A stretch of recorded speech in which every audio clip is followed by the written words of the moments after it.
We can take this initial definition as serving generically for any species in the development of which the young have a process of learning before they are ready to function fully as adults of whatever type of species that they are.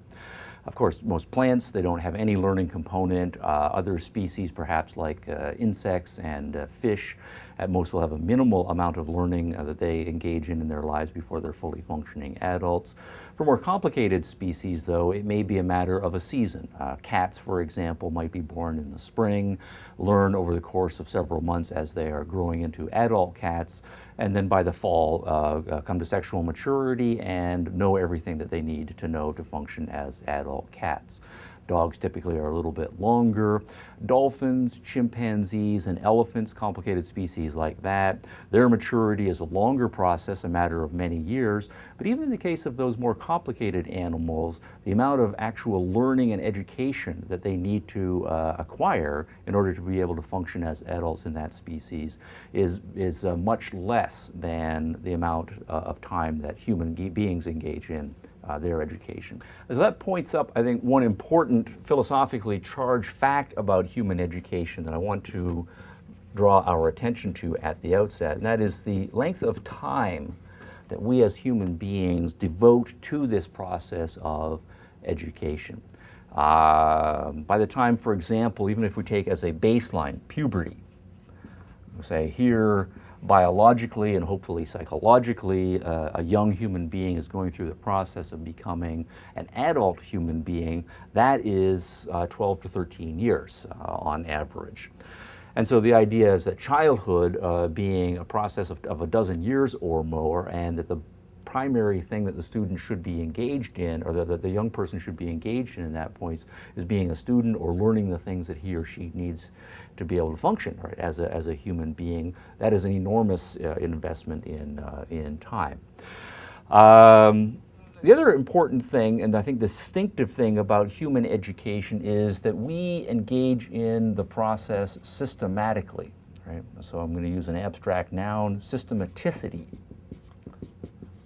In the other animal species, even those other animal species for which there is an extended learning period before the young animal becomes an adult, the educational process is largely a matter of hit or miss, right? When an opportunity arises for say the mother wolf to teach the young cub a lesson in hunting, then a hunting lesson will ensue. Right, or any sort of other lesson that arises. But it's more opportunistic, and over the course, in a helter-skelter kind of fashion, the young animal will be exposed to the kinds of things that he or she needs to know in order to function as an adult. When we as human beings do our education, the education of our young, we don't do it helter-skelter, or at least for the most part we shouldn't be doing it, and we don't do it that way. We think about what we're doing. We're thinking systematically in the following sense: we want the students to know these things, these things, these things, and so forth, and we come up with a hopefully thoroughly itemized list of all of the things that we want the student to know, all of the skills that we want the person to know, the character traits, if we include character traits that we want the students to know. We attend to various developmental issues. Students can't be exposed to these things before they've learned these things, and they can't learn these things before they've learned these things. And so we're thinking about this long process over the course of many years, and we're setting up the process at the beginning to set up for the middle, to set up for the ultimate and penultimate parts of the processes. And so the idea then is that we're developing systems, right, of education, and then we bring the students into that system, right, so to speak. Third feature I want to emphasize is the amount of, not time that we invest in the process, but the amount of wealth that we as human beings invest in the process. Particularly as we culturally become wealthier, we start to devote systematically more resources, both time resources and monetary resources, to the process of education. Typically, any family that is moving from a state of poverty to a state of not being in poverty, they start to acquire things that used to be luxuries in their lives, almost without exception. One of the first luxuries that parents invest in is more education for their children, more books, more schooling, more soccer lessons, more piano lessons, and so forth. And we can also track this across cultures. The amount of money that we invest and the amount of time that we invest goes up proportionally disproportionately as our cultures become older. For example, I can recall in my grandparents' generation, they were getting their education in the first part of the 20th century. The standard for them, particularly in my family, my last name is Hicks, so you might make a judgment from there, an accurate judgment that I come from a long line of farmers. But the standard education, that which was thought to be proficient preparation for adult life, was to get up to about 8th grade education. And once you got your 8th grade diploma, you needed basically everything you needed in order to be able to function efficiently and productively as a farmer in that particular culture. Now that in historical time is already a major investment of both wealth resources and time resources in the early part of the 20th century. By the time we get to, say, my parents' generation, the expectations has changed. The culture was wealthier by the time we got to the middle part of the 20th century when my parents were getting their education. And their 8th grade education was no longer considered to be sufficient. Everybody was expected to give high school a try, and there started to be a stigma attached to being a high school dropout, right, so to speak. So high school graduation is then the new standard, and we're willing to make the wealth commitment and the amount of time commitment.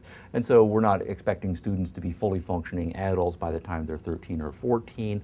Instead, we're expecting them to be fully functional adults by the time they are 17 or 18. By the time we get to my education, getting my education in the latter part of the 20th century, again, the culture is wealthier, the society is more complicated, we can also afford to have an extended childhood, but there the expectations changed, and the expectation was that people of my generation, everybody should give college a try.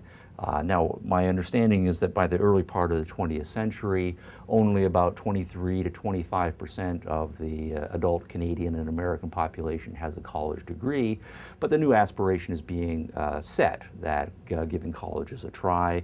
And now as we're getting into the 21st century in the wealthy countries, going on for graduate school to get a professional degree or a PhD is also something that we're encouraging more systematically and more broadly.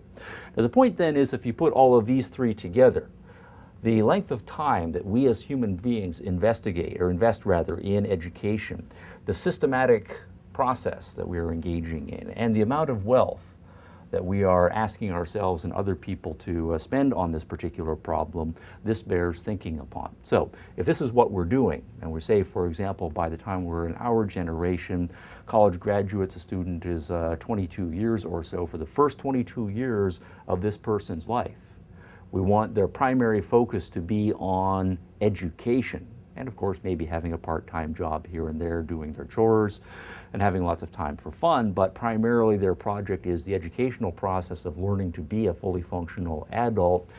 What are we doing, right, that warrants that enormous expenditure of wealth? What are we doing such that we are investing 22 years of that child's life?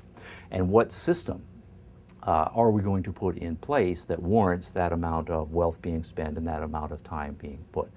To the extent that we start then thinking about those questions, we're necessarily going to bump into philosophical questions. We start to think strategically in terms of the big picture of education. Anytime you start to think strategically and big picture about anything, you're entering the territory of philosophy, and that'll be my next topic. What's this got to do with philosophy?